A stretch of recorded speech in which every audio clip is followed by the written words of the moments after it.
mangana.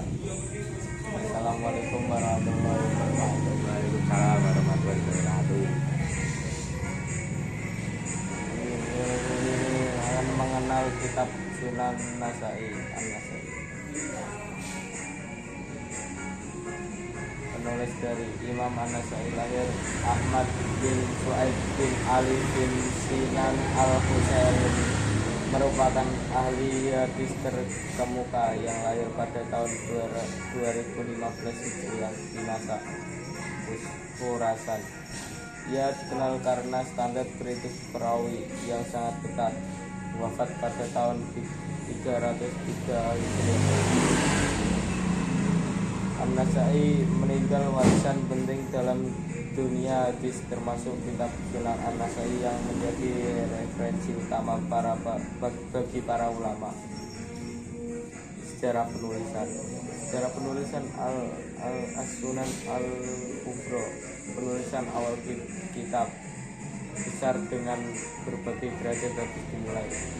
Seleksi hadis, yaitu proses penyaringan ulang hadis yang dilakukan untuk memastikan kualitas.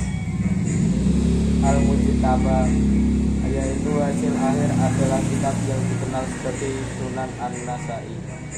Tanggal penulisan, yaitu kitab ditulis antara tahun 2050 Hijriah hingga 3003 Hijriah di Palestina. Kedudukan dalam kutubus kita.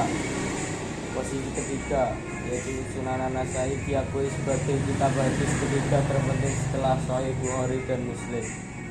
Kualitas hadis, mengandung sedikit hadis dhaif, menjadikannya pilihan utama untuk acuan hukum dalam Islam.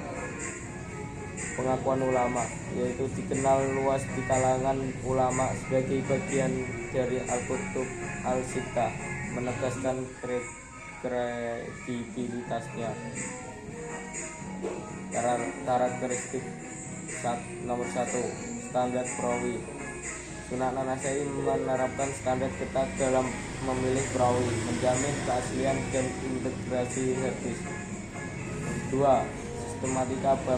Kitab ini memiliki sistematika bab yang terperinci, mengurutkan hadis berdasarkan hukum fikih secara rinci. Ketiga, catatan kritik. Terdapat catatan kritik hadis langsung di teks yang membantu memahami kualitas dan validitas setiap hadis. Nomor 4, jumlah hadis. Sunan An-Nasai berisi sekitar 5.700 hadis dengan pengulangan sanad untuk penguatan informasi dan kredibilitas. Nomor 5, keberagaman. Kitab ini mencakup hadis dari berbagai aspek hukum, memberikan keberagaman dalam pembahasan dan aplikasi fikih. Keistimewaan ada 2, yaitu nomor 1, metodologi.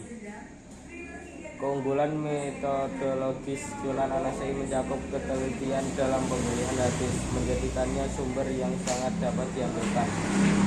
Nomor 2, kualitas hadis. Kualitas hadis dalam Sunan An-Nasai diakui tinggi, dengan sedikitnya hadis dhaif memberikan kejelasan dan pembahasan hukum. Metode penyusunan kitab An-Nasai. Proses penyusunan yang terperinci, pengulangan hadis untuk konsistensi hukum, variasi sanad sebagai penguatan hadis, penyaringan ketat derajat hadis. Karakteristik penyusun yang unik.